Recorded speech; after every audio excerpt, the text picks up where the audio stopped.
जंग चाहे छोटी हो या बड़ी, ज़बानी हो या बारूद से भरी, किसी भी खिते और मुल्क के लिए अच्छी नहीं होती।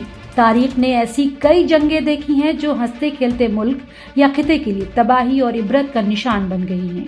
दौरे हाजिर में भी ऐसी ही जंग जारी है और तकरीबन गुज़िश्ता कुछ सालों से इतनी तबाही के बाद भी ये जंग जारी है और अब तक न तो कोई इसका नतीजा निकला है और न ही कोई दूसरी पेशरफ्त हुई है। आप हमारा इशारा सही समझे हैं, हम बात कर रहे हैं रूस यूक्रेन जंग की। 24 फरवरी 2022 को शुरू हुई इस जंग को अब 3 साल हो चुके हैं और जिस तरह से इस जंग का मंजरनामा पल पल बदल रहा है, उससे कभी तो लगता है कि इस जंग में अब फैसला होगा और या तो हार जीत का फैसला होगा या फिर मुकम्मल तौर पर दोनों फरीकैन में जंगबंदी हो जाएगी। मगर अब ऐसा होता हुआ नजर नहीं आ रहा है। वो क्यों? तो हम आपको आगे इसकी सूरत हाल से आगाह करेंगे। जब 3 साल कबल रूस यूक्रेन की जंग शुरू हुई तो लोगों ने कहा कि ये तो रूस के लिए बच्चों का खेल है और ये जंग महज 15 दिन ही चलेगी और रूस का यूक्रेन पर कब्जा हो जाएगा।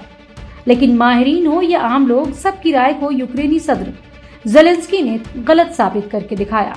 इसके पीछे की वजह ज़ेलेंस्की का साबित कदम रहना या ताकतवर होना नहीं था, बल्कि इसके पीछे की सबसे बड़ी वजह यह थी कि यूक्रेन को यूरोप और अमेरिका का साथ मिल रहा था, जिसके बाद यूक्रेन रूस के सामने डटकर मुकाबला कर रहा था। जंग को जब 1 साल का अरसा हुआ तो लगा कि अब रूस यूक्रेन को शिकस्त देकर मुकम्मल तौर पर यूक्रेन पर कब्जा कर लेगा। मगर यहाँ भी दुनिया ने देखा कि अमेरिका और यूरोप के मुख्तलिफ मुल्कों ने यूक्रेन को जंगी साजो सामान फराहम किए, बल्कि इससे कहीं ज्यादा आगे आकर इन मुल्कों ने यूक्रेन के लिए वक्तन फवक्तन जंगी पैकेज का भी ऐलान किया। इसी तरह आंख मिचोली का खेल खेलते हुए ये जंग दूसरे साल में पहुंची और दोनों तरफ से हमले जारी रहे और जंग की तबाही भी दुनिया देखती रही। लेकिन जंग के तीसरे साल में दाखिल होते ही यूक्रेन के इत्तेहादी और सबसे बड़े सपोर्टर अमेरिका के सुर बदलने लगे और पहले उस वक्त के अमेरिकी सदर जो बाइडन ने कहा कि अब अमेरिका यूक्रेन को न तो जंगी साजो सामान भेजेगा और न ही किसी तरह की माली मदद।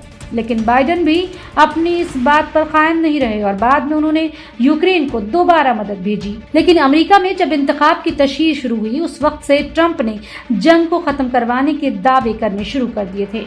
दूसरी जानिब पुतिन भी इस जंग में अपनी पूरी ताकत झोंक चुके और उन्होंने यूरोप और अमेरिका को कई बार खुली धमकी भी दी कि वो यूक्रेन की ज्यादा हिमायत न करें क्योंकि इसका अंजाम दुनिया को भुगतना पड़ेगा। लेकिन इन 3 सालों में न तो पुतिन और न ही ज़ेलेंस्की पीछे हटे और न जंग का खात्मा हुआ, बल्कि जिस तरह से ट्रंप ने तशहीर के दौरान वायदे किए और इक़्तिदार पर काबिज होने के बाद उनके भी दावे खोखले ही साबित हुए हैं। अमेरिका ने अपनी फितरत के हिसाब से पाला बदला और अमेरिकी सदर ट्रंप ने रूसी सदर के साथ टेलीफोनिक गुफ्तगू करते हुए जंग को खत्म करने की बात कही।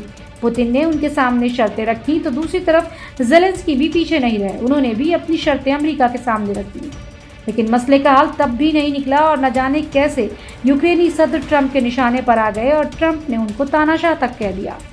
दुनिया को लगा अब ट्रंप का फरमान आएगा और यूक्रेन रूस के सामने घुटने टेक देगा। लेकिन बड़े मियाँ तो बड़े मियाँ, छोटे मियाँ सुभान अल्लाह वाला हाल हुआ और ज़ेलेंस्की ने एक और दाव चला और ओहदा छोड़ने को भी तैयार हो गए।